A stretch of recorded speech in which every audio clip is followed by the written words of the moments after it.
Is-sajf, staġun assoċjat mal-baħar, mal-vaganzi tat-tfal u mad-divertiment. Iżda għal ħafna, is-sajf jiġi għal-festa tar-raħal.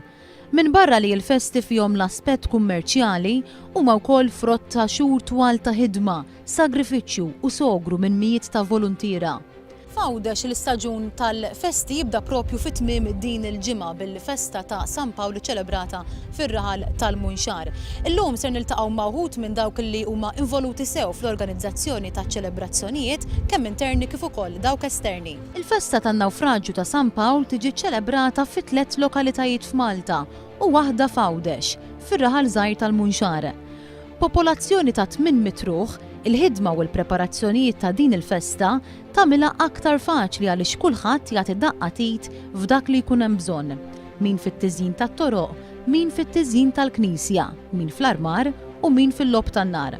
Niltaqgħu ma' Alfred Grech, segretarju tal-Kunsill Parrokjali, illi jispjegalna li l-preparamenti ikunu bdew mill-bidu tas-sena.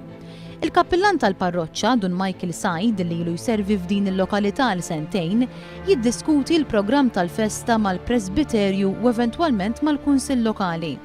Isemmi id-9 ħamisijiet ta' San Pawl li fihom jitwassal ħsieb fuq il-patrun tal-parroċċa kull nhar ta' ħamis. L-erba għandek it-tridu, l-erba l-ħamis fil-ġimgħa, imbagħad lejlet il-festa, is-sibt u l-festa propja il-ħadd. Ġifieri dawn huma t-tħejjiet. Imbagħad għandek il-funzjonijiet u x'hekk fil-Knisja minn novena tkun għal kategoriji partikolari, pereżempju din is-sena kellna laqa ġurnata animata miż-żgħażagħ, kellna ġurnata oħra animata mill-koppji, speċjalment dawk li jkunu għal 25 sena jew 50 sena miż-żewġejn. Fost aktar ċelebrazzjonijiet interni ikun hemm it-tranżlazzjoni tas-Sibt bir-relikwa ta' San Pawl tittieħed fil-Kunvent tas-Sorijiet u mbagħad tittieħed b'solennità fil-Knisja fejn hemmhekk issir quddiesa konċelebrata mill-Monsinjur Giuseppe Aġus, missjonarju mill-Munxar fil-Brażil. Ma jinqosx ukoll iċ-Ċikċifogu. Il-ħadd imbagħad isir il-pontifikal immexxi mill-Isqof ta' Għawdex Mario Grech kif ukoll il-ħruġ tal-istatwa ta' San Pawl. Din is-sena fil-Knisja iżżanżnu bankuni bi skultura ġdida, kif ukoll sotto kwadru ta' San George Preka tal-artista Awċi Joseph Kawki.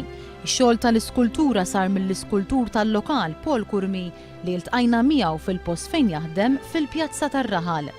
Fost ix-xogħlijiet li jagħmel hemm ukoll set ta' 6 pilandri bil-brazzi tad-dawl illi wkoll se jiżżanżnu din is-sena. Aktar ma joqrob il-jum tal-festa, aktar jiżdied l-armar sakemm fl-aħħar 3-4 l-aħħar ġimgħa tal-festa jkun ħareġ l-armar kollu tal-Knisja. Iċ-ċelebrazzjonijiet esterni jikkonsistu fost l-oħrajn fl-ikla tradizzjonali tal-ġimgħa filgħaxija.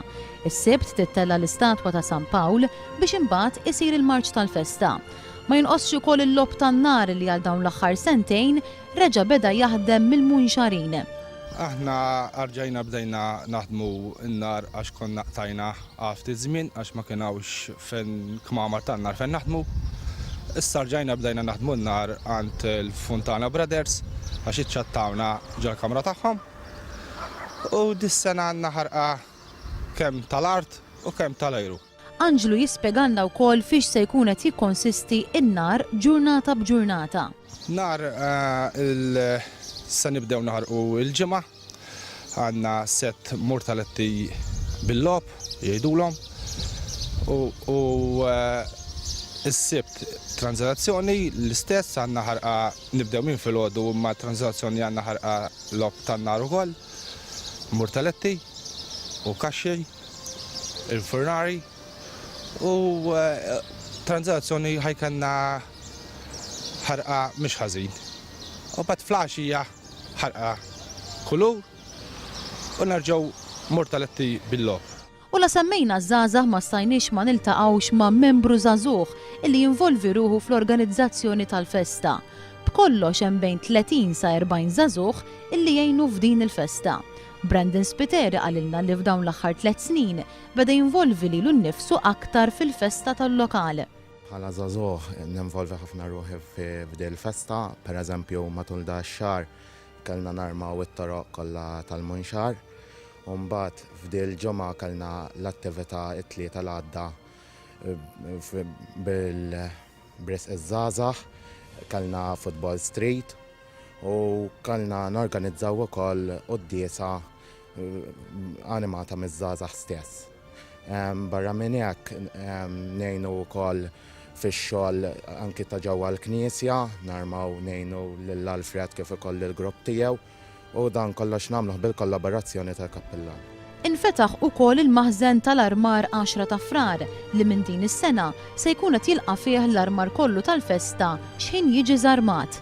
Il-maħżen ġie rinnovat u mkabbar biex issa se jkun hemm 3 pjani illi fihom jilqgħu l-armar tal-festa.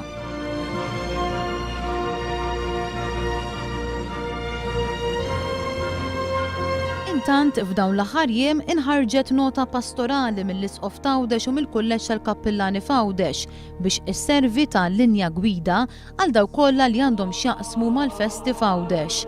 Intqal li dawn il-linji gwida ħarġu biex tiġi mħarsa aktar il-ħajja ta' min għandu x'jaqsam mal-lob tan-nar u biex jitnaqsu l-impatti tal-lob tan-nar fosthom fuq l-ambjent. Il-festi huma parti importanti mill-ħajja reliġjuża u soċjali tagħna u parti mill-festi huwa wkoll il-lob tan-nar.